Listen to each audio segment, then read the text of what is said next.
So welcome. Thanks to Gary. I'm glad some of you enjoyed it. I'm sorry we've had so much interesting conversation about it, or less than interesting conversation about it. If anyone wants to stay on a little afterwards and talk about it, I'm happy to do that. I figured it's best just to carry on right now, and if anyone wants to talk about the conference or any of the many letters flying around afterwards, we can do that as well. But I thought I'd get us going on revolution and Hannah Arendt, because that's really what we're here for. So let me say that chapter 4 and 5 of On Revolution are probably my two favorite chapters of Hannah Arendt's work. I say that with some hesitation because there's lots of things I say are my favorites in Hannah Arendt's work often, but these two have had an enormous impact and meaning for me. And in very much even some of the discussions that people are having around the conference we just had very much come out of these chapters for me. I think of these two chapters as the central chapters of Hannah Arendt's political thinking. In order to understand them, you need a lot of the others, but these are the high point of it. And so I look forward to talking about them with you. What they are together about is how to found a free government or a free republic. They're both called Foundation 1 and Foundation 2. Foundation 1 is the Constitution of Liberty, Constitutio Libertatis, and it is about how to found a free people or a free government. And she has a very clear and simple answer to that. You maximize the number of power sources and the access that people have to power in the government and in the population. What makes America, in her mind, such a free republic is that it has more access to power for its citizens than any other state at that time. And so the first chapter, chapter 4, first part of these two chapters, is about how to found freedom through the expansion, multiplication, and diversion of power. And we have to ask about what that is, and we'll get there. But just so that we're all on board, chapter 5 is going to then say, all right, it's great to create new power and a government where you can be free and have power, but you also need that government to last. And you can't always at every minute renegotiate and struggle over every issue. There have to be some stability and some lastingness. How are you going to create the authority such that the power structures and the institutions that you create are going to be able to remain legitimate for people over time? And that's the question of authority. And for her, the question of authority necessarily goes back to the Romans, because the Romans were the first people to really develop non-religious political authority, not based in myths or gods, but based in institutions. And for the Romans, it was the institution of the Senate. And what she says is the great innovation in America was that we changed the seat of authority from the Senate to the Supreme Court and the Constitution. And the great good fortune of America is that at some point, for whatever reasons, the Constitution came to be worshipped, much like a religious document. And that allowed authority to continue and to be and the government that we create through power to be seen as legitimate, because it was seen as, in a sense, blessed by this constitutional system. We'll talk about that in the next session when we read chapter 5. This section is on chapter 4 on power.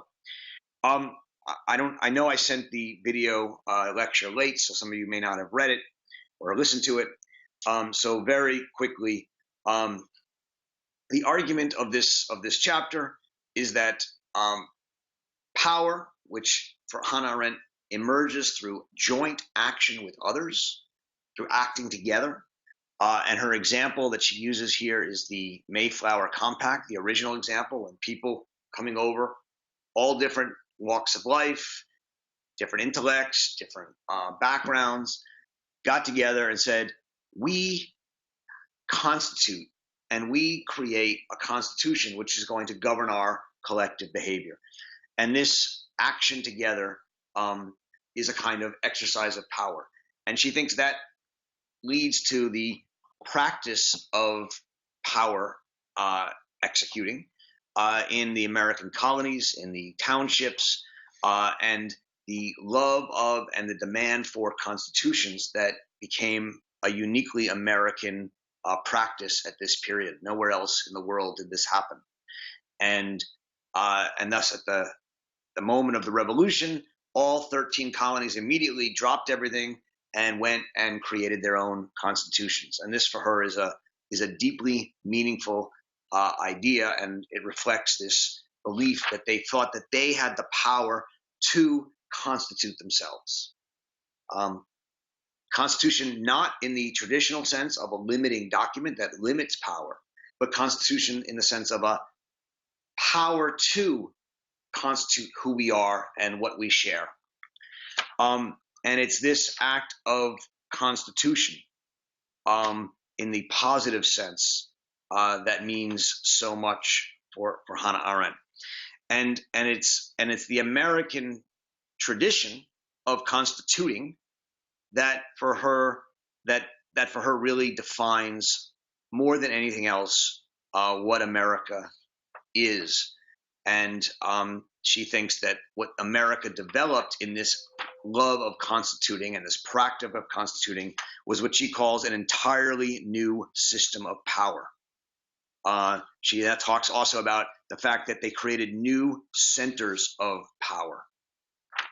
And thus she can say on page 143 to 144, in this respect, the great and in the long run, perhaps the greatest American innovation in politics as such was the consistent abolition of sovereignty within the body politic of the Republic, the insight that in the realm of human affairs, sovereignty and tyranny are the same. The defect of the Confederacy was that there had been no partition of power between the general and local governments. By Confederacy, she means the Articles of Confederation, not what we often think of as the Confederacy. And that it had acted as a central agency of alliance rather than a government. In a sense, each of the 13 colonies in the Articles of Confederation had their own power, but there wasn't a power to balance them out. And what she thinks the brilliance and the objective of the American Constitution was not to limit the power of the states, but to create more power. And so she says a little bit below this on page 145, clearly, the true objective of the American Constitution was not to limit power, but to create more power, actually to establish and duly constitute an entirely new power center, destined to compensate the Confederate Republic, whose authority was to be exerted over a large, expanding territory. The idea is we want multiple power sources, and the reason for that is the great insight of Montesquieu, which for her is the insight that most defines the American government, which is that only power can check power. Laws can't check power. In the end, even constitutions can't check power. No law and no constitution will stop a people mobilized from doing what it wants to do. The only thing that will check power are other powerful bodies that can resist them. And thus, the only way to truly create a republic that is protected from the unitary power of sovereignty, which would be a kind of tyranny, is through federalism, through the federal system, which he says is the sole alternative to the nation-state principle. It's the only way, besides creating a nation-state where you have one power, where in the breakdown of religious authority, you can create a republican government that is not sovereign and unitary. And thus, she can say on 157 to 8, what the American Revolution actually did was to bring the new American experience and the new American concept of power out into the open. And that's really what I think is so brilliant in this reading of hers. There's an experience of power, which is the experience in the townships and in the constituting bodies and in local government, and then the conception of it, which they instituted in the Constitution. This is not a theory for her, it's an experience, and yet they also understood it enough to create a constitutional system that, unlike others, didn't try and unify power or limit power, but sought to multiply powers. And that is really the key insight of this chapter. Okay. And that is all in the name of the Constitution of Liberty or freedom. In order to guarantee freedom or to provide freedom, you need places where people can act powerfully, because that's what it means to be free. Free is not just a will one have, free will. Freedom is the ability to act in a way to make the world the way you want it to be. And that requires power, which requires acting together with others. And also freedom requires that no other power overawe all the other powers, right? This is the Tolkien reference. And you have to be able to contest each other, which means you need many different power sources. Okay, I'm gonna stop there. It was a little longer than usual because I did send the video late, but I hope you get a chance to watch the video at some point, because I went through this chapter pretty carefully because I think it's so important. Susan asks, can you explain Arendt's concept of sovereignty and why she sees it as negative? Yes. In her notebooks, the Denktagebuch, which has not been translated yet, but it's wonderful and really important to read. There's a line that my colleague Thomas Wild often talks about, where she says, what we're really searching for is a non-tyrannical way of thinking, and a non-tyrannical, non-sovereign way of thinking. And in her politics, she's really seeking for a non-sovereign way of being free and political. So what is sovereign? Sovereign means the highest or absolute authority or control. He is, the Schmidt definition is he who decides on the state of exception is sovereign. He who decides who is in the law and and out of the law is the sovereign. But for Arendt, I think it's a little more prosaic than that. The sovereign power is the power that can decide which of all the other states or groups or people are acceptable or legal. So it's often said in the United States that the people are sovereign. That's one example. And they're sovereign collectively. But how? How are they sovereign collectively, right? Do they elect the president? Well, is the president sovereign? Well, not exactly. He has to get the courts and he has to get the Congress on his side or her side, as it may one day be. And he also has to deal with the states, which also may resist him. If the president wants to change the immigration laws, the states can create sanctuaries. And there can be a battle between the president and the states. And there's and for her, this is absolutely essential. So sovereignty would be to say there's one sovereign in the country, and she thinks the French in the French Revolution and the French Revolutionary Republic, which lasted a very short time, had a sovereign idea. They said the people are sovereign, right? And there's one will of the people, and it's reflected in Napoleon or the legislature. She says the Americans didn't believe that. The Americans thought that. She actually disagrees with the argument that in America the people are sovereign. She said that in America you have 13 states, and the people in those states vote for them. But then there's the federal government. And this brings us to the electoral college and the Senate and the different ways that we elect people, right? She actually thought it was a really amazing innovation in America that the people didn't elect the president directly, and that the people didn't elect the Senate directly, and that there were these different intermediary institutions like the electoral college and others. Because what it meant was that there were different institutions of power, such that if one got too powerful or tried to take over, others could resist it. And for her, it's funny, I don't know how many of you gone to law school, but I went to law school. There's always two constitutional law courses. There's the constitutional law course on the Bill of Rights, and there's the constitutional law course on what we call the constitutional structure. And the one everyone always wants to take is the Bill of Rights one, right? It's sort of, free speech, right to bear arms, 14th Amendment we often include in that. So, equality, equal protection. These are important rights, right to assembly. Everyone wants to talk about those rights. But for Arendt, the most important part of the Constitution was its structure, the federalist structure, the way it divided power, separated power, put in breaks such that no one power could become too powerful.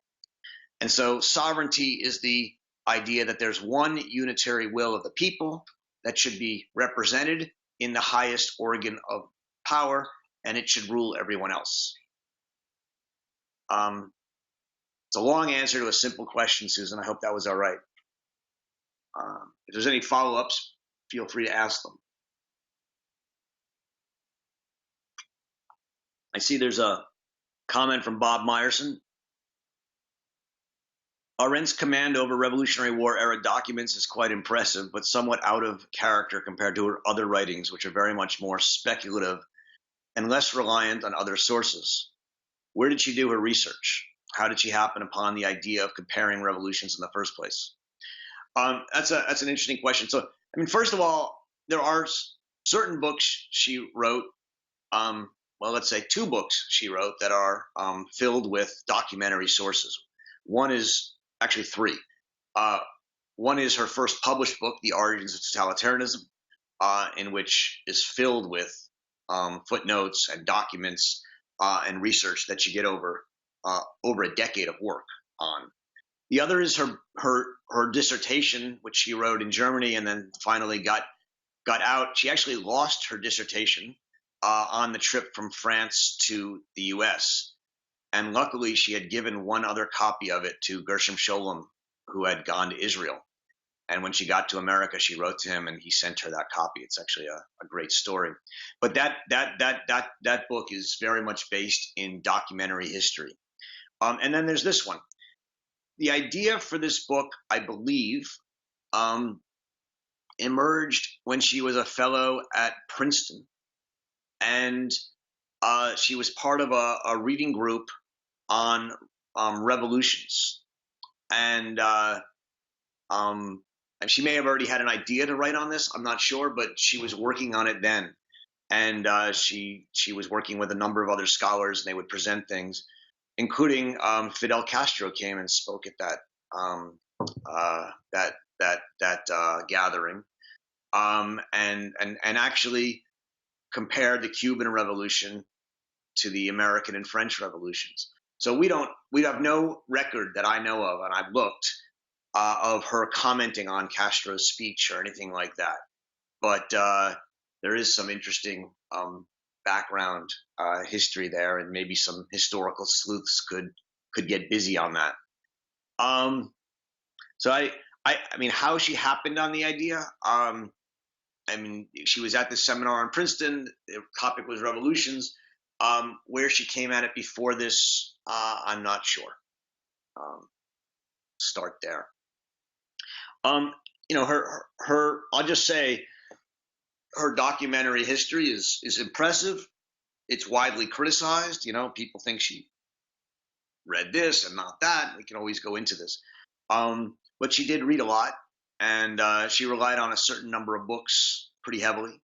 And obviously, she relied heavily on John Adams. He's a huge part of this book. A course on Arendt and John Adams would be fascinating to teach. Thanks, Johanna.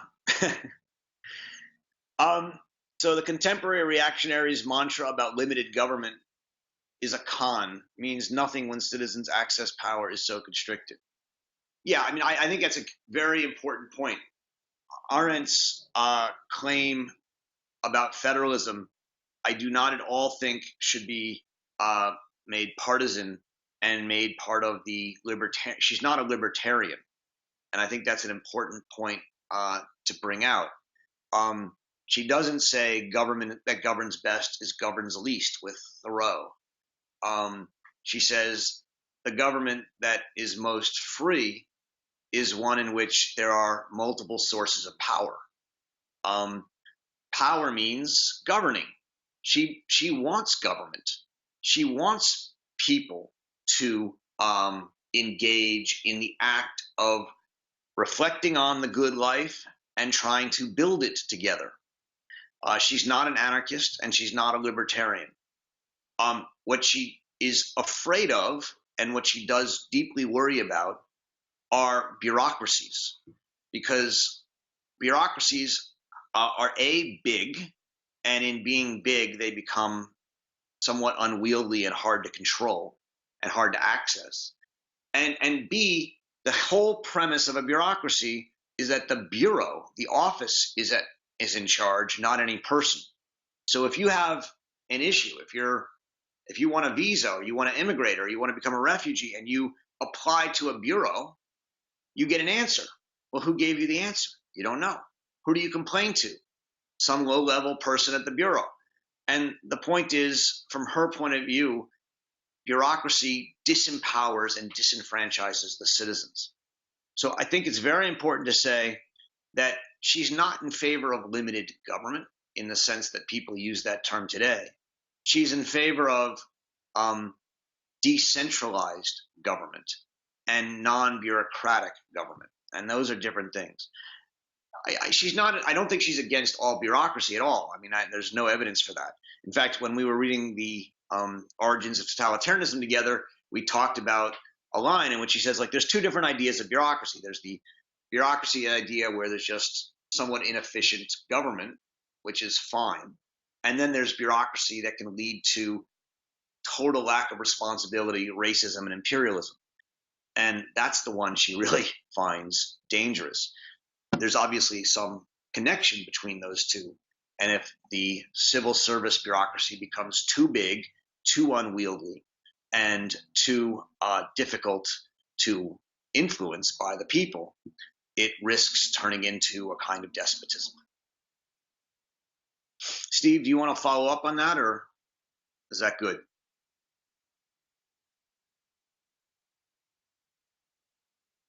All right. Suzanne writes, how did Arendt escape the negative association? Sorry. Yeah. Let's see. Limited government considered access to power so constricted. Bureaucracy. The difficulty, it seems to me, is that bureaucracy might be an inescapable byproduct of the complexity of the issues that government now needs to address. I don't know. I don't have an answer for that, but it seems to me there's a dilemma there. I think that's an important point, and one that we all would have to think about, right? So there's an argument that, look, the kinds of decisions we have to make today are just too complicated and too difficult for most of us to make. I mean, the person most associated with this argument in American history is someone named Walter Lippmann, who some of you may have heard of. And he basically wrote an argument wrote a number of books, arguing that, look, most people, all people, are too busy and not educated enough to learn what they need to know about one or two issues, let alone about 50 issues. And the idea of democratic government, where the people would be asked to choose on these issues, is simply absurd. And what we really should do is have the educated bureaucratic elite make these choices, and have the people legitimate it. And, we have to figure out a way to make the people feel like they're being heard, but we don't actually want them to be heard. And John Dewey, in a famous book, Republic and Its Problems, responds to that and tries to defend the democratic idea in a certain way. That's a fantastic debate between Lippmann and Dewey, one that more people should spend time with.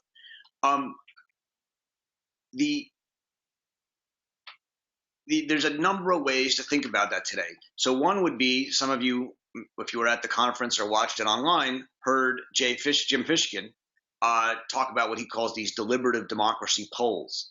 And he has this idea that if you use polling methodology to get a random sample of about 500 people, which is what you would normally have a poll, but instead of asking them their opinion on global warming or their opinion on free speech, you get them together for 2 days and you provide reading and videos that educate them on it. You then let them request speakers and witnesses and experts to come in and speak to them as a group. And they talk about it and they deliberate about it, and then they make a decision as a deliberative body. And that body, that deliberative decision, in his experience, and he's done, I think he said 127 of these or so around the world, is incredibly, first of all, is very different from what opinion poll data would show before you had this kind of experience, and is much closer to what, most of the smarter experts would say. And yet it comes with the experience of participation. One of the things that there was a great question asked by one of my students of Jim Fishkin at the conference, who said, could you just give the people the information, or do they actually have to talk about it? And he said, actually, we've studied that. And if we just give them the information, it doesn't change their opinions. They actually have to have the experience of talking about it and discussing it. And I thought that was incredibly important point to hold on to. It's actually in the act of talking with other people who you disagree with, right?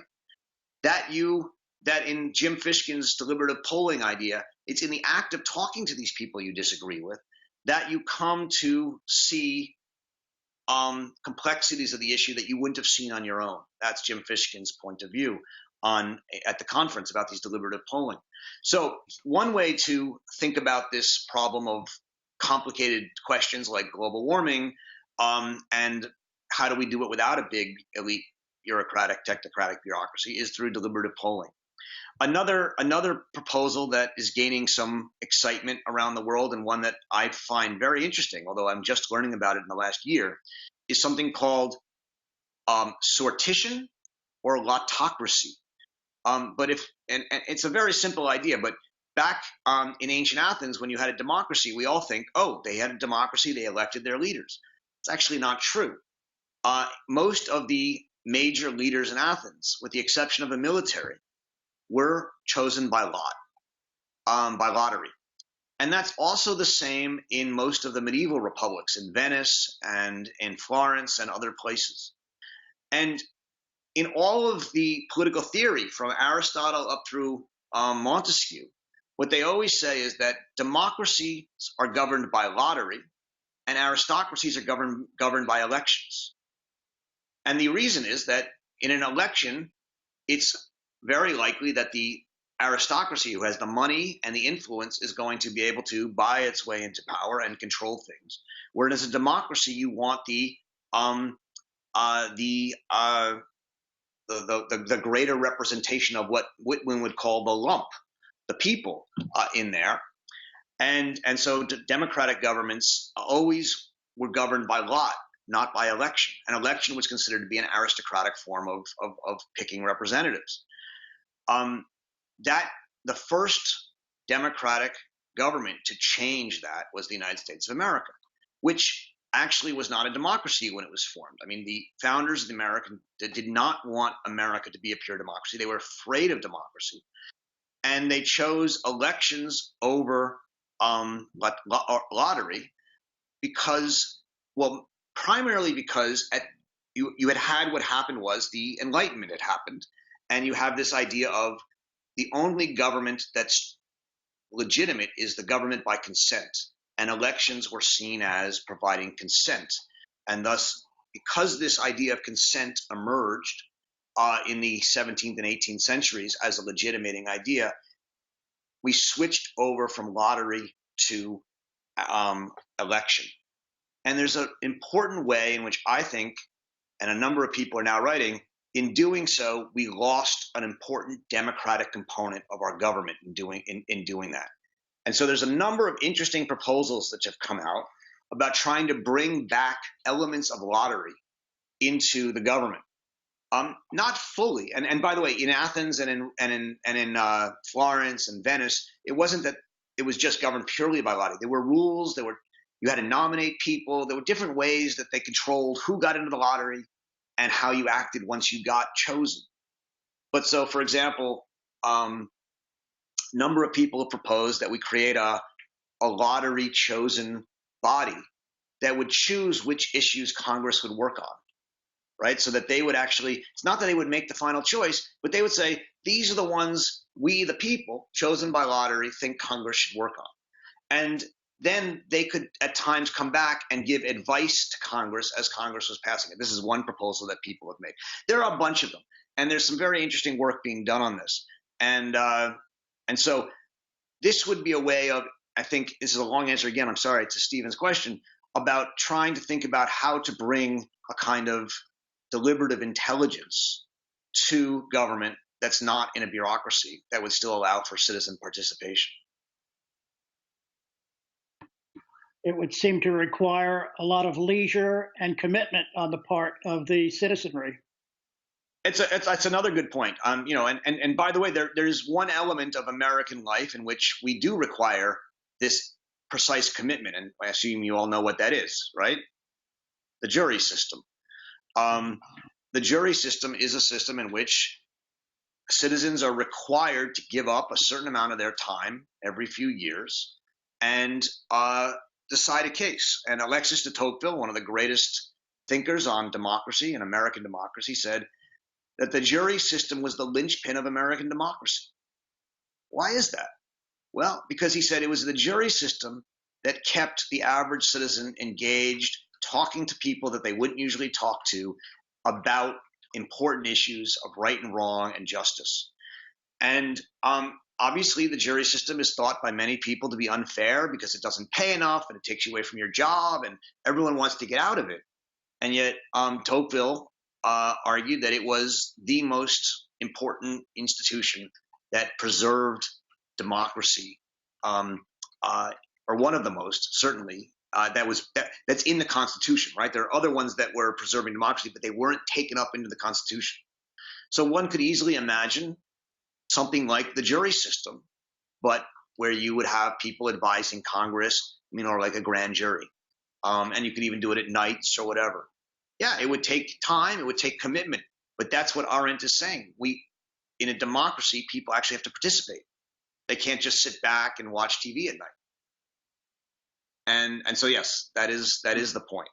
And let me go on, but if anyone wants to come back to that, these are issues I think are deeply important about how to rethink what it means to have a government that allows serious citizenship, input, and participation. How did Arendt escape the negative associations with the concept of power that seems to characterize other political thinkers of her and later periods?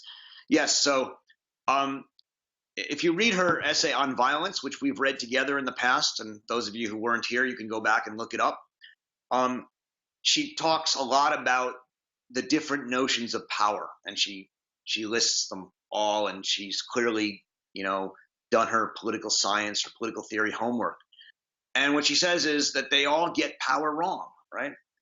They see power as violence. They see power as, control.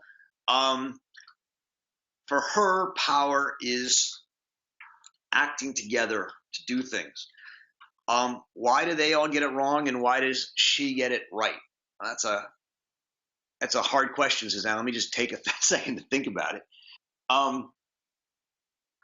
I would say that part of the answer has to be that she is so deeply committed to the idea of freedom in her thinking. And as she developed the idea of freedom, what she realized is that most philosophers who wrote about freedom of the will. And what she came to believe is that freedom of the will was not freedom. Freedom meant more than just being able to move your hand up and down or think what you want. It actually meant to be able to also live in a certain way. And thus she thought freedom had to be more than just the will. I should say there's one other thinker that she points to in history who also had this insight, and that's Montesquieu, who obviously is a huge influence on her in these chapters. And Montesquieu says that to be free and to have power are the same. And Arendt was now, I mean, let me say, it's one line in a 500-page book of Montesquieu's. It's not one that anyone else had ever paid attention to, so far as I know. But she picked up on it like a laser, and it's certainly an important part of her thought. And one other place and reason, just to think on the fly here, Suzanne, is that in The Origins of Totalitarianism, she's very critical of the European Jews who chose in their diaspora to isolate themselves from power. They chose to live as separate communities and not engage in the political struggle. And she says that this choice to separate themselves, while understandable because they wanted to remain separate and Jewish and not assimilate, led to them being a people who didn't understand power and didn't understand what it meant to mobilize power in politics, such that when power was mobilized against them, they were defenseless. And so I think that's a very early on, very personal for her as a Jew who felt that the Jews of Europe were defenseless. She was a big believer that Jews have to engage in politics and can't simply retire to the shtetl or the ghetto and hope to live a life free from politics. She thought that was not going to work.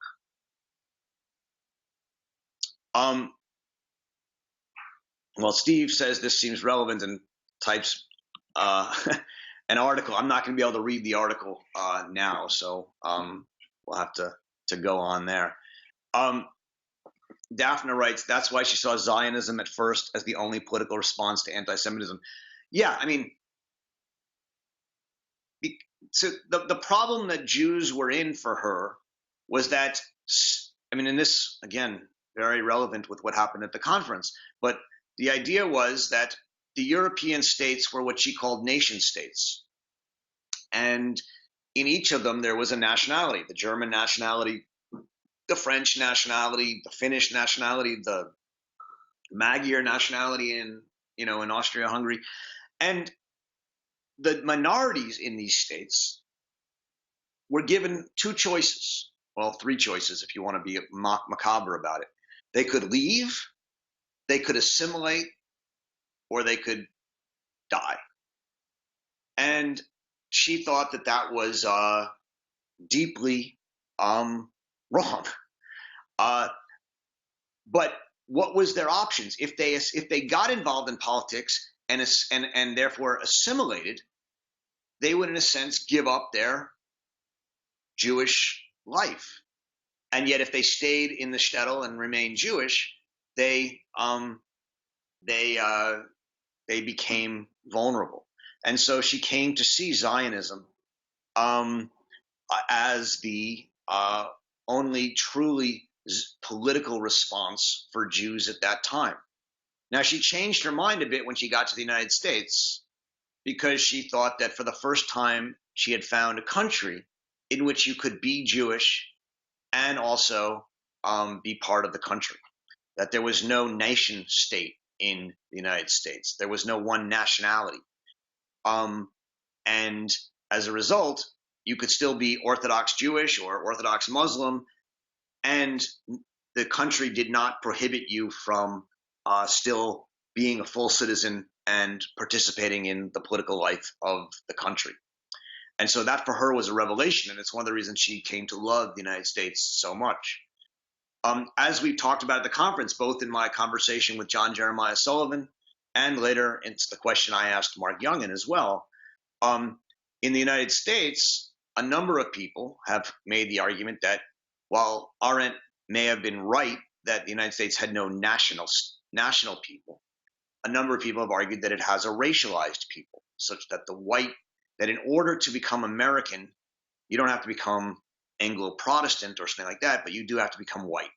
This is an argument that many have made, and I think it's one that has to be taken seriously, which doesn't mean it's right or wrong, but we have to at least address it. And in many ways, that's what some of the conversations at the conference were trying to address.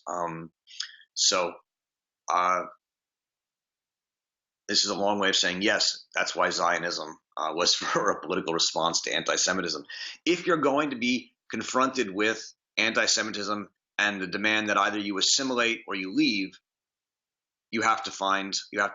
Zionism is a political response, right? And that's great that you came over from teaching Eichmann. I love that.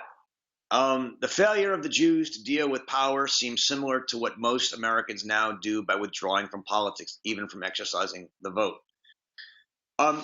So I would make one amendment to that, which is it's similar in effect, I think, and yet it's different.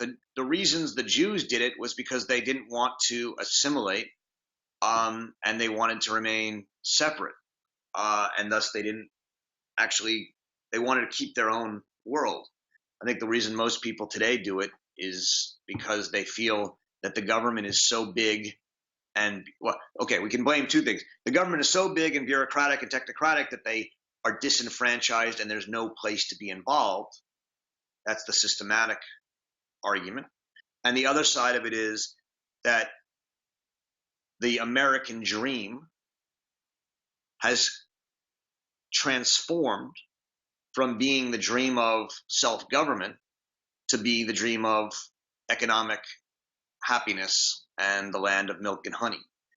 And most people would rather spend their time earning money and consuming and having leisure than participating in the Republican act of self-government. Steve says cynicism and gullibility. That's exactly right. So we talked a little bit about this at the end of the chapter on the social question. On the question on public happiness, where we talked about how she thinks that this idea of public happiness, which was originally ambiguous and meant both private property and wealth, but also participation in public life, has become corrupted and now means primarily milk and honey. She'll come back to this near the end of the book in the last chapter on the lost treasure of the revolutionary tradition. And she'll talk about the corruption of the people. And what she'll say is the main reasons democracies fail is not because of the government, but the people become corrupt. Not the government becomes corrupt, but the people come corrupt. And what she means by that is that the people come to care more about their private happiness than the public happiness. This is a common insight from Montesquieu and all Republican writers. The primary virtue of Republican government is virtue. You have to have public virtue. And if the people become not virtuous, you can't really continue a Republican government. And that was that was what she observed in the United States in the 1950s and 60s when she wrote this book, is that the people had become corrupt. I haven't read Mencken, Steve, so you can tell me what he says about democracy. He said something to the effect that democracy is the theory that the public deserves to choose what they get and to get it good and hard. So maybe that's too cynical too, but Right. No, but these are the questions. Okay. Are there anyone want to make some comments or ask a question or get a conversation? I'm happy to. I mean, Daphne writes, could it not be that today many of us have fallen into paralysis, not due to corruption, but because we have no idea how to fight? Okay. Now you're getting to my personal things, Daphne. So that's good. I think that's right.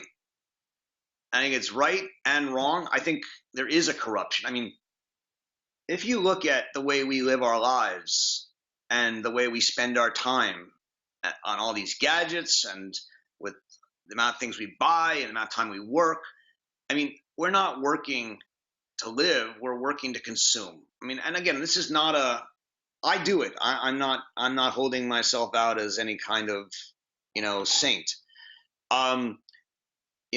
Steve asked about, well, would anyone do this if we had a autocracy? And I mean, no one wants to even serve on the jury. I mean, it's amazing how hard it is to get people to give an hour or 2 hours of their time, let alone a week. I mean, a week of your time every 4 years, it's not so big a deal. But, so I think there is a kind of corruption in the sense of that people have lost the spirit of public life. But I mean, the other side of what Daphne asks is paralysis. And let me tell you, I think the main reason that I'm in this little controversy that I'm in right now with some of my esteemed colleagues around the academy is that people are fearful.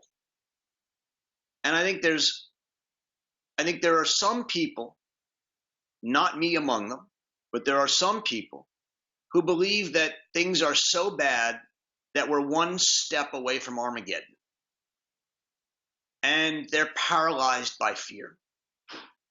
And as a result of that, they've basically said to themselves, we can't have the privilege anymore of hearing people speak. We can't have the privilege anymore of an academic institution that's not taking a stand politically.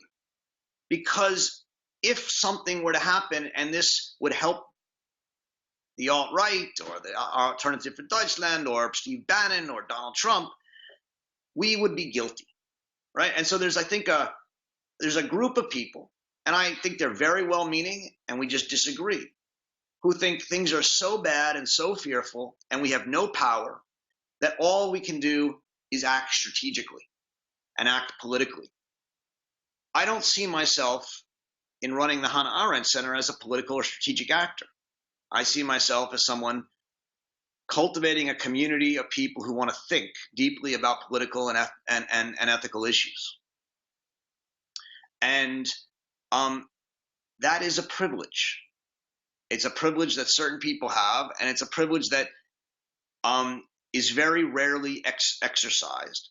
But if it's going to be exercised anywhere, my thought has always been it's going to be in the academies, in the universities, which are, in a way, in a good way to some degree, and in a bad way to others, ivory towers or islands.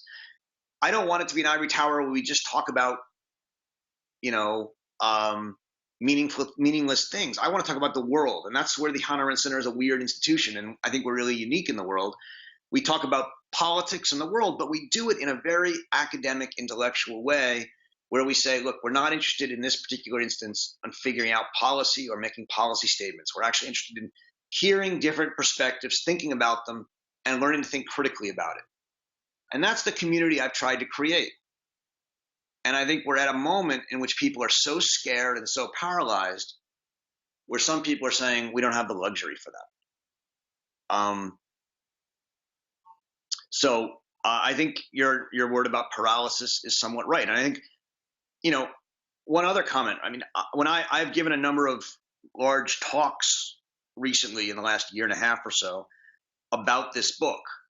And the way I frame it is I set myself against a series of thinkers who are making an argument that I find wrong, which is that it is no longer possible to have a free government. That government has become so big and so bureaucratic and so corrupt and so capitalist that you can't have a free government. And so the only way to be free in the 21st century is through protest, by setting yourself against the government. So the three main thinkers who've made this argument, in my understanding, are Jacques Rancière, Simon Critchley, and David Graeber. And they've all, in interesting ways, riffed on Arendt, but all disagree with Arendt on this fundamental idea that you can create free government. And what they say is, since you can't, and since there's this paralysis that Daphne is talking about, the only way we can have the experience of being free, right? Arendt says the experience of being free through the townships and through constitutions and stuff. They say it's through protest, through mass action. And I understand their frustration. I do. I understand their deep paralysis and feeling of disenfranchisement. But I think that turning to protest is the wrong avenue. And so, to me, Michael White, who spoke at the conference last week, is a much more interesting figure, because he's someone who said, "Look, I did the protest thing, and when I realized, even though it felt good, it's not what I want. And what I want is to go back into local government and take power." And he says, "Look, forget the protest. Go run for your local mayor. Go run for your local town council. Go run for your local board." And that, to me, is a much more meaningful and attractive approach to the idea of paralysis than just endless protest is. I don't know if anyone wants to comment on any of that. I'm sure there was a lot in there. Roger, I want to comment on, again, the idea that we've lost this idea of citizenship. We talked about this a couple weeks ago. I think that we've been sort of socially engineered out of the idea of citizenship. We're not taught what women went through to get the vote. We're not taught what Black people went through. We're not taught that as participants in our schools that we are citizens who are expected throughout our lives to give back. So I don't think it's just sort of accidental loss.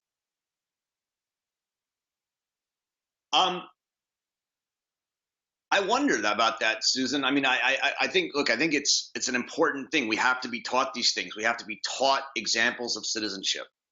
You can't tell people to be citizens. They have to be shown examples of it, right?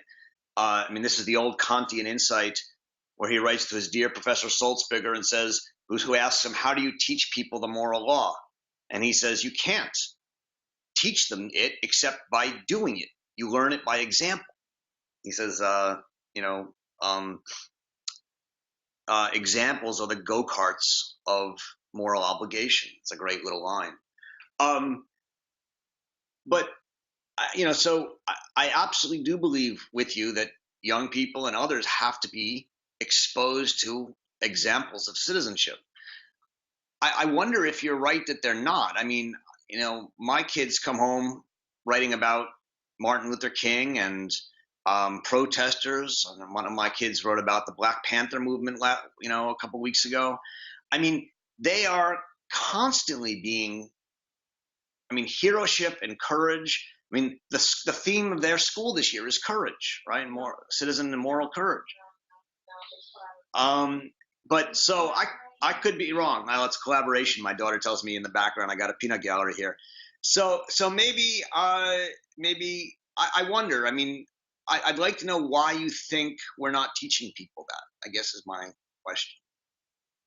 I guess just the fact that so many people in this country don't vote. And I think that if they really understood what we had to go through to get the vote, it would be more valued. But also because I think it's not just the example, I think it's the experience. And so I think we treat children, you know, as incapable of being participants very early on. We don't want that kind of power with children in schools, I don't think.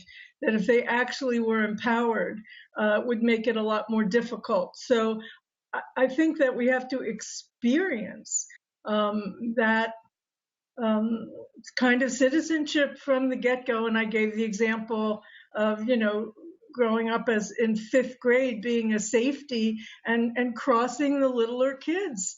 Right. They got to school safely. That was, an experience of being responsible. And I don't know, maybe I'm wrong. I don't have little kids anymore. Your children's school sounds kind of ideal. So I don't know that that's going on, but I have tried in our school district to introduce some of these things and have not had a lot of success, and certainly don't see that happening here in Charlottesville. Well, it's a good point. And by the way, when we had a conference a couple of years ago on I think American democracy, and and by the way, our conference next year is on citizenship and civil disobedience. So I think we'll certainly have some of these issues. And if you guys have ideas, I'd love to hear them for speakers or topics. But we had a speaker, a couple of speakers who were working on, what they call citizenship curriculums, right? Where you would learn how to be a citizenship. And BARD has, as I'm sure some of you know, we have something called the Center for Civic Engagement, which is about promoting this kind of local citizenry engagement with our students. And it's really a hard question to ask how you do that. Do you do it by teaching them what does it mean to be a citizen, or do you do it by having them go out and do it, be a safety or such, or do you have them read about heroes and examples? And I think it's probably a combination of all of them, And I will tell you that one of the things I think about students now is they're much more engaged than previous generations of students. And I think that's to the good. I think they really care. But I think, to go back to Daphne's question, which we were talking about, people are feel despair. They just don't feel they can make a difference. And the truth is, they're often right. Now, I don't mean that in that they can't in any way, but through voting and the general, you have to really work to make a difference. Gary Patton's on the line. He's been here. You got to get into the nuts and bolts and the guts of the system, and you got to work at it, and it takes time. And most of us don't want to spend that time. And when we do try it once or twice, a lot of us get discouraged because we find that there's so many hurdles to get over that it's clearly set up to exclude us from having a voice and having an impact. Roger, Yeah. I'd like to endorse what you just said. And I'm a retiree in Florida, and I spend time working to promote discussion groups of contemporary issues. And I find that there's a willingness and these are people who aren't working, they have time. These are people who are intelligent, successful people in business, and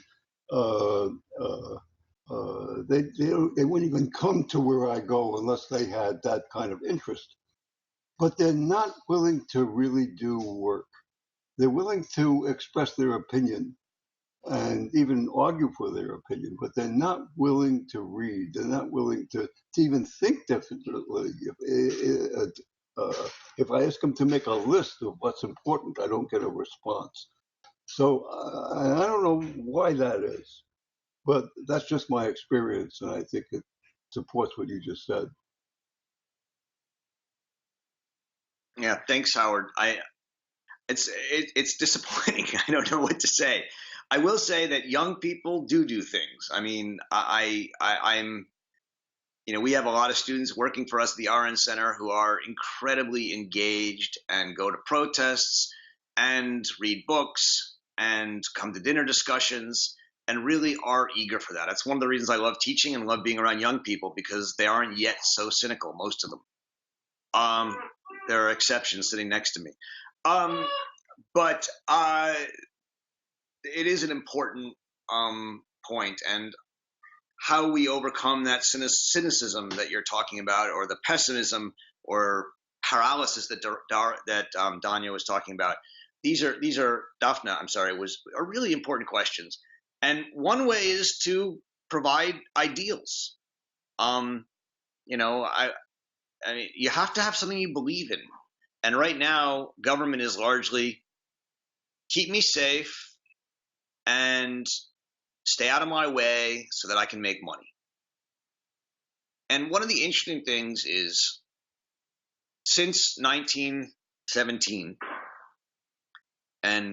or really the 1950s in this country, when communism ceased to be a meaningful opposing ideology, we haven't really had an opposing ideology. We haven't had something that's been something that people can get excited about. In a weird way, Trump's non-ideology has people excited about, in a protest way, I think, against a very weird ideology of technocracy that has emerged over the last 50 or so years. And it's really dangerous because of that. But I think what you're asking, and what a lot of people are asking, is, we asked this question in our conference about do presidents matter? Where can a new leader come from today that could actually speak to a wide range of Americans? And I don't know the answer to that question. David Brooks asked the same question today at the end of his column in the New York Times, right? He said, we need a new leader who can articulate a vision that will excite people.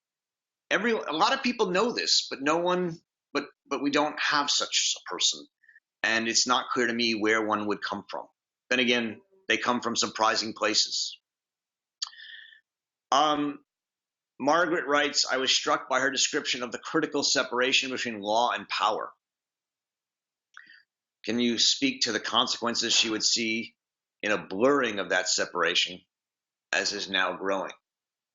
So she makes there's a couple places she talks about this.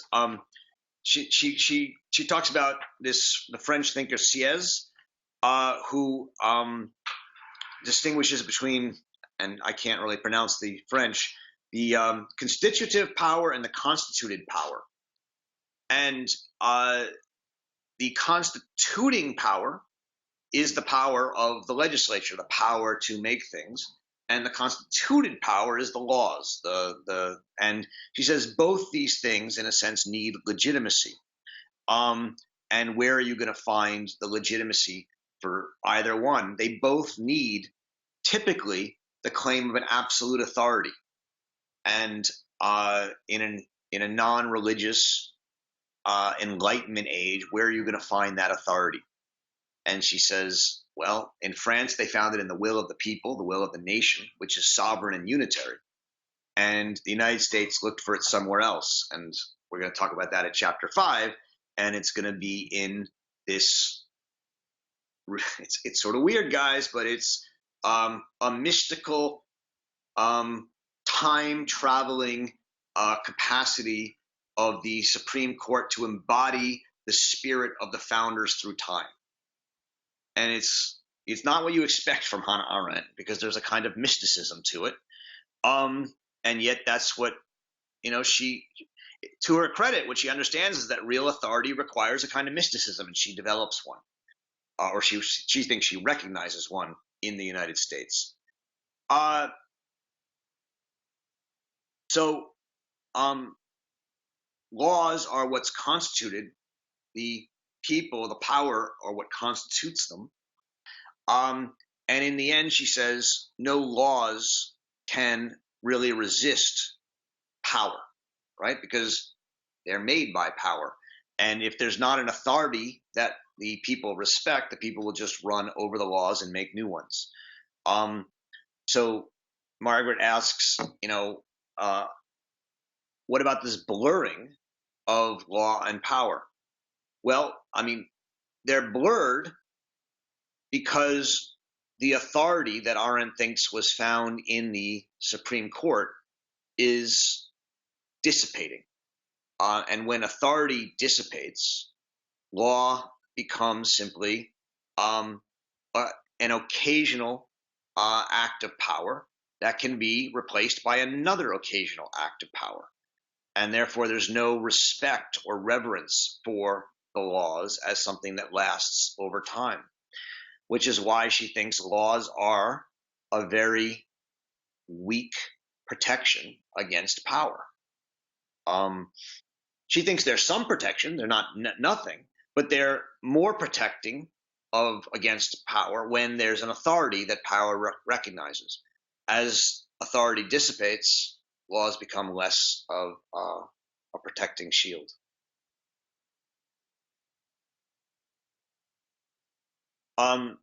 If there's questions, you can always jump in. Suzanne writes, thinking about your view of an academic community, Roger, in light of today's chapter, I wonder to what extent the academy functions or might function as one of Arendt's many sites of power. It's a great question. So if you'll, I think right before this text, we read Between Past and Future. And in it, we read her essay on truth and politics. And in that essay, she talks about how politics, which is about power, needs some spaces outside of politics, right? Where it's not all about power, where they can pursue truth or justice. So she mentions the court system, she mentions the universities, she mentions the press. These are supposed to be non-political institutions. You can all laugh now. She's deeply disturbed at the politicization of the university, right? This is part of the disagreement I'm having with my colleagues. My colleagues assume that the university is a political body, whereas I am trying to hold on to at least some idea of the university as a space outside of politics. They can call me naive, which I probably am. I can call them cynical, which they probably are. But that's not going to win the argument. We both have good arguments. I'm not saying they don't. But what I would say is that even though the universities are spaces outside of politics, they're not powerless. To the extent that there are universities where people act in a non-political way, they act together and create power. And if another group of people comes and says, you shouldn't invite these people, you shouldn't think these way, you shouldn't do this, we don't have to roll over, right? We can resist. But we can only do that if we act together as a team. And I have to say I'm blessed to be in a college where the president of the college and my colleagues and my students support what I'm doing. And I think that's pretty rare today. But I'm really lucky to be there. And so I'm not powerless against an external attack. And that's really important.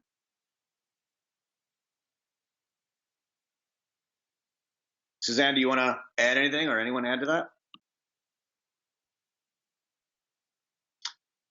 that? Jennifer writes, running for office is so important. I serve on my town council and it has changed my mind on so many things, mostly to do with working with people who are from different backgrounds.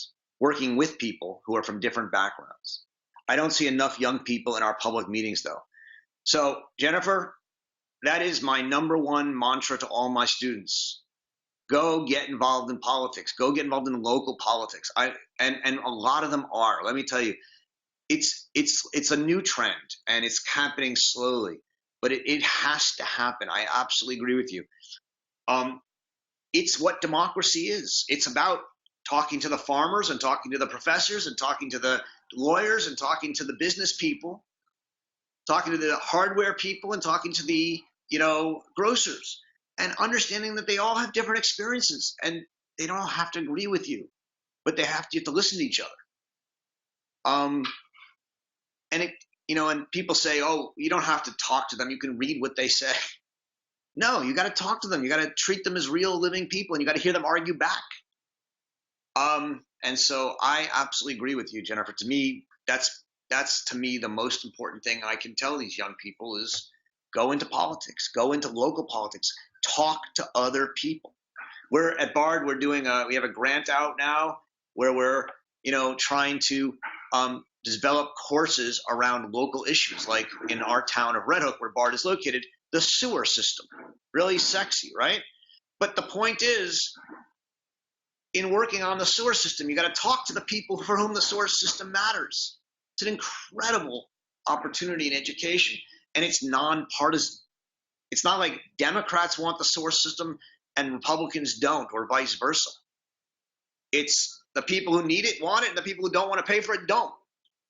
And you really do meet a wide range of people and learn that politics is a lot more complicated than, what title of your political party is.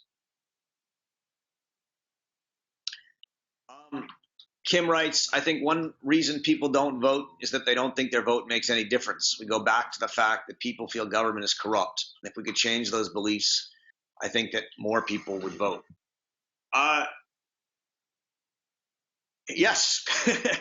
The amount of money in politics is sick. My friend Zephyr Teachout, who spoke at the conference, this is her main issue. I find it absolutely disgusting, the money in politics. The fact that we haven't been able to get it out is a real problem. And I think there's ways to get around it. I think you can create engagement and make things matter even with the money in politics, but it's hard because it's just too easy to raise $2 or $3 million in a local race and just drown out everybody else, especially with negative advertisements. So these are important issues, and if we can give up, or we can try and fight. Daphne says she agrees with Kim, which I do too. The last election was devastating when the vote was taken away by the Electoral College or the Russians. Feels like democracy has failed. All right, I'll push back a little here, Daphne. I think it was devastating to me, but the point is Trump actually spent less than Hillary. This was a question in which money didn't win the election. And we can talk about voter suppression, which is real, and the Electoral College, which is real, but I actually support. And but the point is, I think the reasons he won are there, and they're varied. But I'm not sure it's money or the Electoral College. Yes, she won the popular vote, but people put money in the direction of the Electoral College. That's how they run the race. Those are the rules. I don't know. I'm sure people disagree with that. I think we should start to face up to the fact that we lost for other reasons. That's my own view, but we can all disagree on that. Happy to have people offer a different opinion. Steve writes, I hope Hannah Arendt's take on the Supreme Court won't turn into an endorsement of originalism. No, it's not. It's not at all originalism. We'll talk about it next week. It's actually the opposite. The name, the name that's today the opposite of theory of originalism is called living constitutionalism. It's closer to that, but also I think not that exactly either. So we'll get there next week. Kim writes, I worked in a position where I saw that there are, in fact, a large, powerful group of people who spend a lot of time each year in Aspen at various conferences deciding what issues will be focused on in our country, how they should be presented, and in fact, how those issues should be handled. I was consistently shocked and amazed at how influential these meetings and the elite people who attend those meetings are. I'm very sorry to say that the years of witnessing this undermine my confidence in the power of acting personally. Well, that's powerful. And I don't think it's wrong. But let me say, Kim, the Aspen people might have a lot of influence at the federal level or at the high state level. But on the local level, there are ways to resist and ways to get and ways to act. And that's what I think you can begin. I mean, look how much influence the Tea Parties had, starting from town councils and school board governments. If you change, everyone talks about the federal election and Trump beating Hillary Clinton. But what people forget is that, I mean, the vast majority of now state and local legislatures across the country are Republican. This has been a revolution brewing at the local level for 2 or 3 decades, and people ignored it because they were focused on the top. And I think that's a mistake. Trump's free media made up for the gap. Yeah, it did. But the point is, there are ways to get free media. I'm not. Look, I told you how much I think money matters. I'm just saying it's not deciding, and there are exceptions. I mean, there have been a number of elections where the candidate who spent huge amount of money compared to the other candidate has lost in recent times, and so we shouldn't think that money simply decides the issue. It doesn't.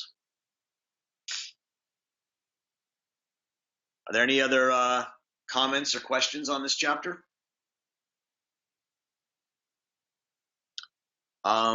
Reclaim New York, Margaret Room says, is marshaling the focus on local politics from the Mercer side. By Mercer side, you mean what, Margaret?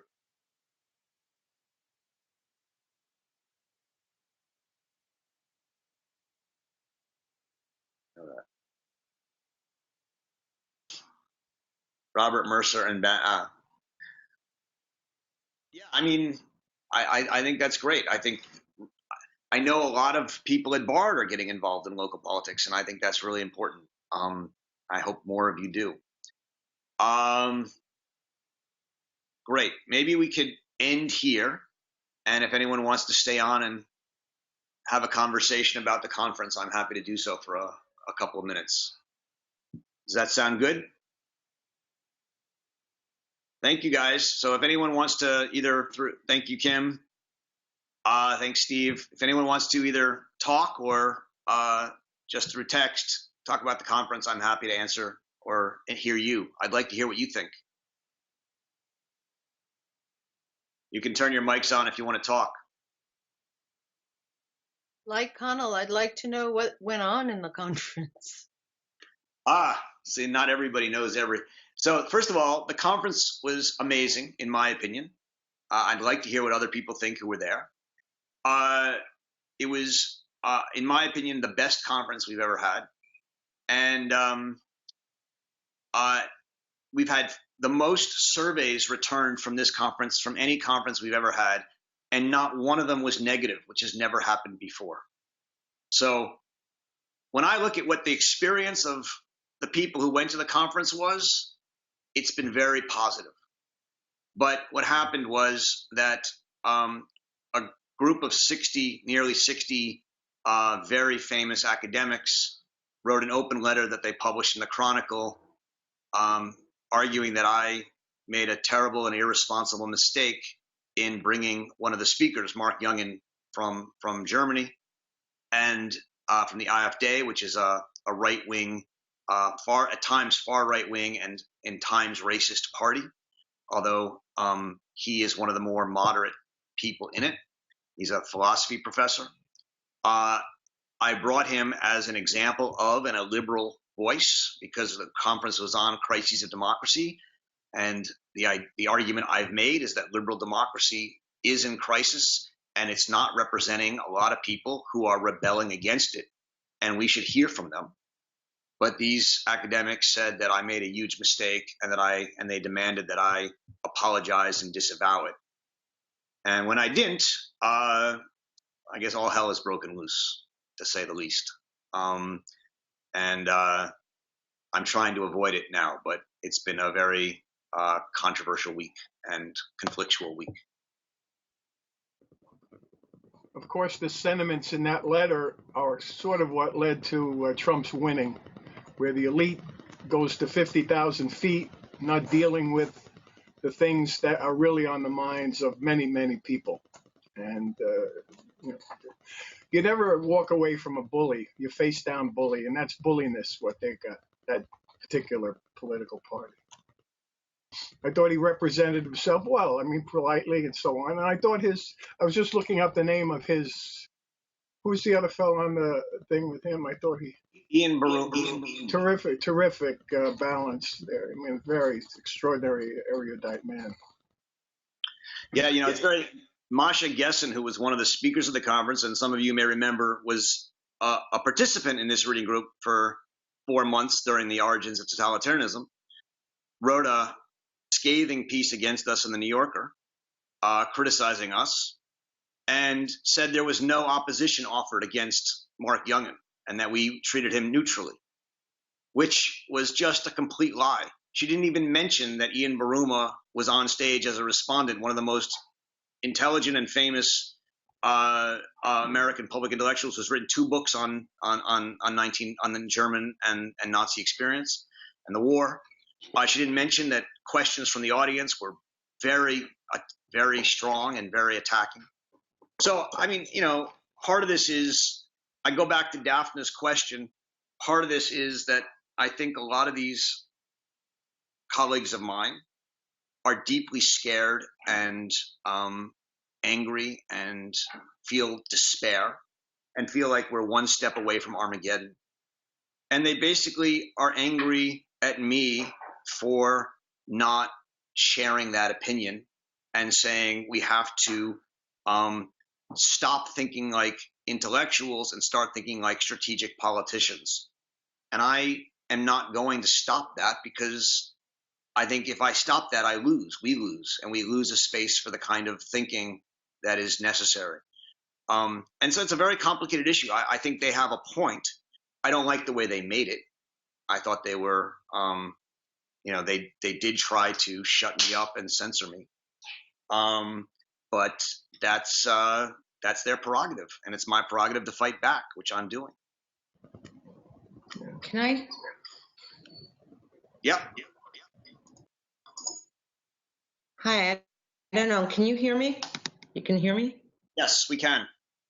Okay. Now, I just wanted to tell a little anecdote, because when Baruma and Youngin were speaking, debating, however you want to characterize it, I was seated with a group of high school students from Harlem. Many of the girls had headscarves.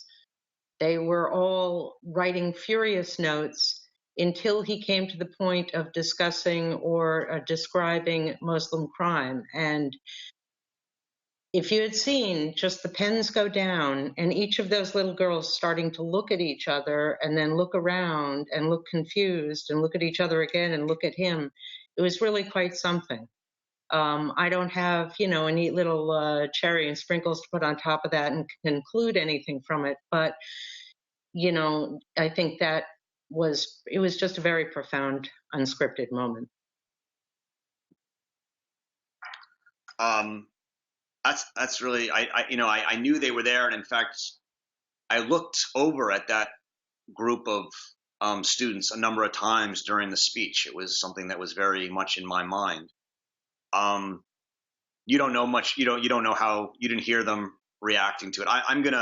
One of the things I have to do is contact the people over at the Bard Early College in Harlem and ask them what the students took of it. I know a number of my colleagues who had their students attend told me that the students were just appalled but thrilled by it in a way. I mean, that one of my colleagues was teaching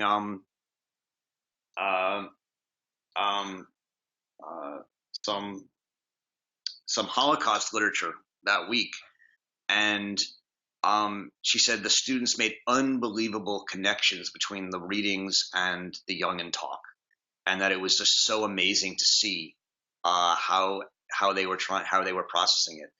So I would be very interested to know how those young women reacted, and I'm going to try and find out, what people there thought.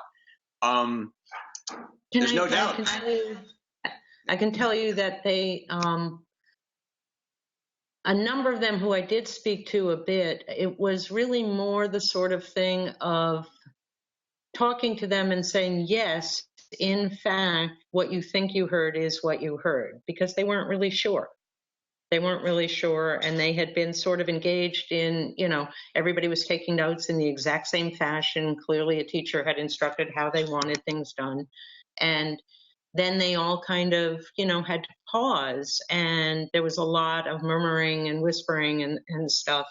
But it was really more that they thought they'd heard something, but then they were looking around the room to see, did other people hear things? And so when some of the comments came, and there was applause for, I think there was a former ANC member who spoke. Actually, a Democratic directly to it. They clicked in at that point. So that much I can tell you.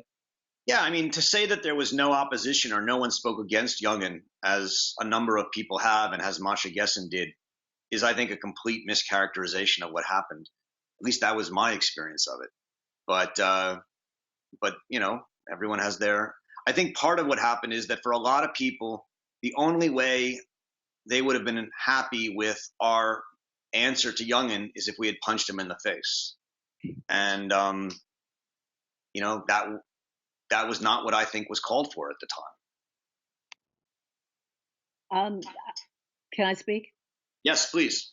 No, I was at the conference. I actually thought it was not inappropriate that he was there. Although at the same time, I mean, his manner and everything is very, civilized. Civil, I guess is the word. But when he started talking about, on the one hand, he's not a fascist, he's not a Nazi, but the importance of the Volk, I mean, that was very disturbing, right? And when I was reading this chapter in Hannah Arendt this week, I was really struck by, I think it's on page 166 maybe of the book that you're reading, where she talks about what no longer counts is the homogeneity of past and origin. Because what matters is the people who were there at the time, or as someone said at the conference, Oscar Wilde said, the country is who's ever here now, which I thought was really great. But that the idea that it's not this past or blood, but it's the people, whoever's there now, bonding together to act. And, in some ways, when I was reading the chapter now, I kind of wished that you or someone else who's really a scholar on Hannah Arendt had confronted him with some of this. I think it would be, a further discussion that could be interesting. Yeah, I think that's, I think we all can look back and say, I wish I had done this and wish I had done that. Right. I felt the same thing. I know I felt that. I mean, I was trying to give as much time to students and other people to ask questions. Yeah. And as the moderator, I get to select who asks questions, and I selected people. Most of the people I selected were people I knew would ask very hard-hitting questions. The one question I did put to him, is that, as I said, you're saying you want a national German people. That's somewhat like saying in America we want a white people. And I think that was a pretty clear statement. He can do with it what he wants, but I think I could have said you're a racist, but right. I just didn't feel that was the right way to approach it. I tried to be more civil, and I think a lot of people are very mad at me for doing that. I've talked to Ian Baruma about it. We both made that decision because we thought if we had attacked him, we would have only given him the sense of victory in a different way. And being a victim. Yeah. Yeah. So we both made the decision to be civil to him. Jennifer asks if they reacted to Youngin or Baruma. Well, the people are mad we invited Youngin. They basically say, a lot of them, that we didn't attack him enough, and some of them are saying Ian didn't attack him enough. That was not my impression at all. I think he did. I guess what is enough? I think he was very hard on him. I think he was very brilliant, as he always is. And, I think the standards are he didn't leave with a broken nose, so we must not have been hard enough on him. So,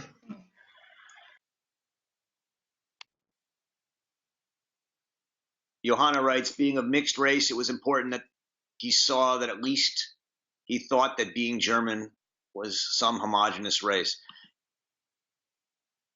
You mean that he was a mixed race, Johanna?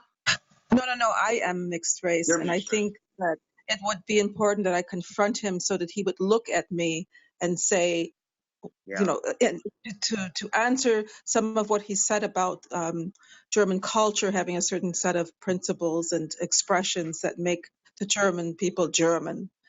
I think I made him very uncomfortable. Well, I mean, and as I forget who just said it, but sitting in the first 15 rows, looking right at him, were 50 or 60 students from Harlem, many of them in headscarves. I thought that was great. Yes. There's a story about I think was Franklin Roosevelt ever mayor of New York or governor of New York? Teddy Roosevelt was governor of New York, and someone wanted to bring an anti-Semite to speak in New York, and they wanted Teddy Roosevelt to stop him. And Roosevelt said, "No, I can't stop him. It's free speech, but don't worry, I'll handle it." So he gets the guy and gets up and says, I really want to thank everyone for coming, and I especially want to thank the great police of New York who are here to protect, our speaker. Please welcome officers, Cohen, Schwartz, and he listed 20 Jewish officers. And he had these 20 Jewish officers assigned as the personal detail of this anti-Semite to follow him around for the day. And I think that's brilliant, right? People say to me, should we have Richard Spencer speak at Bard? And I say no. I do not think we should. I would never invite him. But if someone did invite him, I don't think we should disinvite him. But what I would hope would happen is we'd all go away, but fill the room up with 60 Bard people of color and let him talk to a room full of students of color. See how he does. That's what I would do. They might not want to do that. We'll see.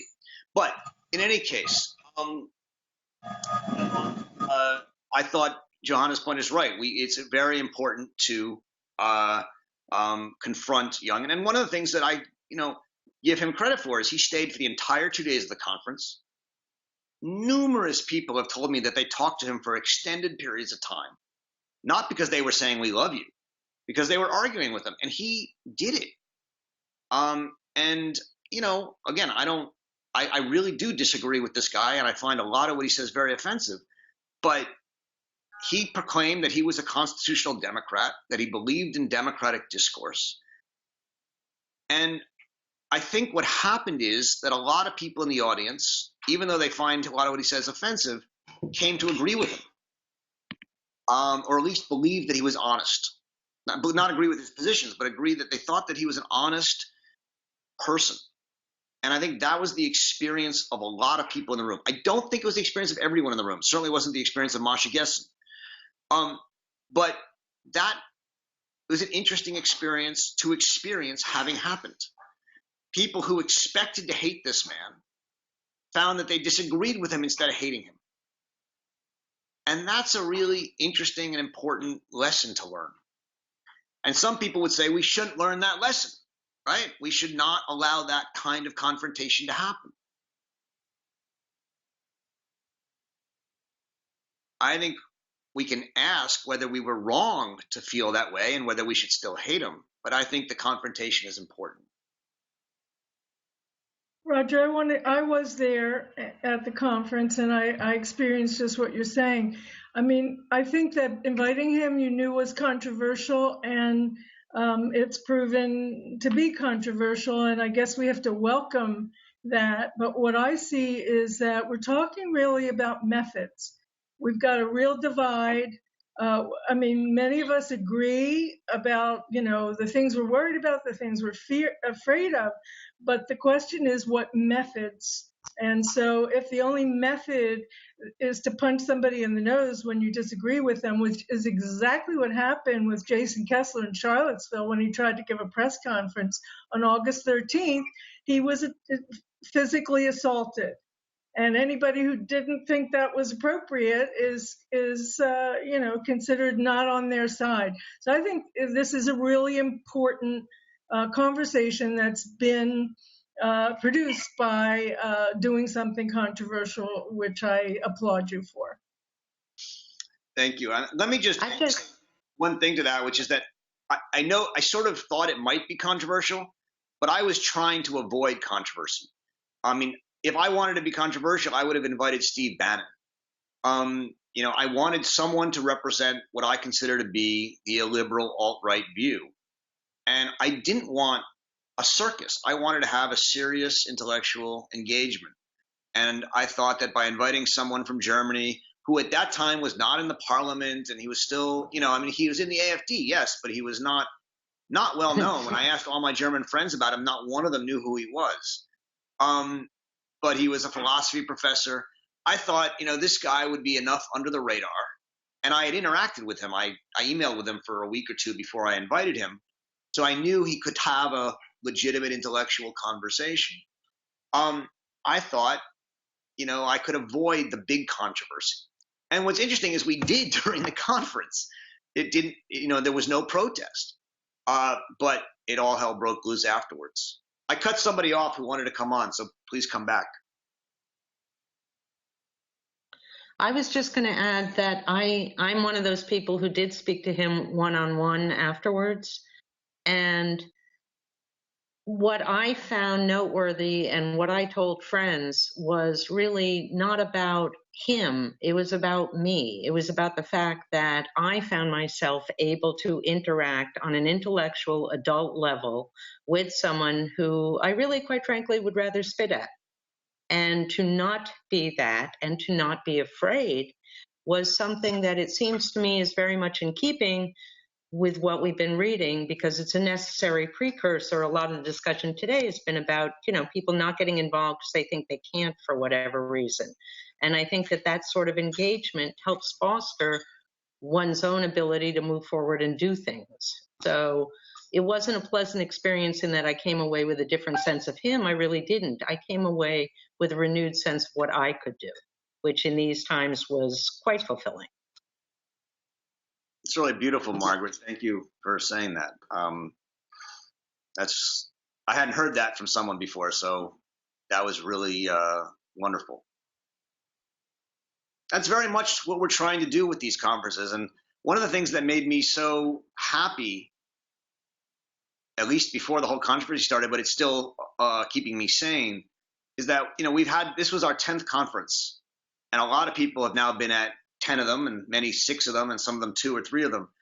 I feel like we've built a community that is increasingly engaged in this way. And that to me is incredibly fulfilling. And you guys who are with us every other week with the reading group are in many ways the avant-garde of this community. So I am thrilled that you're, there all the time.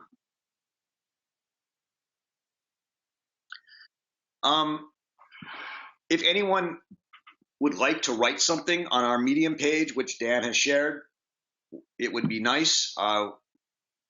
We are being a bit attacked. And so to the extent people who were there could share their experiences, it's helpful. You obviously do not have to, but just putting that out there if you have the time and the inclination. Thank you all. We'll meet in 2 weeks, right? I believe. Dan will send it out. I apologize for getting the video out so late this week. You can imagine we had a lot going on, and I was occupied trying to figure out how to respond to these letters. Thank you all very much. We'll see you in 2 weeks, and enjoy reading Hannah Arendt. Bye-bye. Thanks, Roger. Congratulations on the session. Thank you very much. Thanks, Roger. Well done. Good session and good content by the sound of it. Thanks, Connell.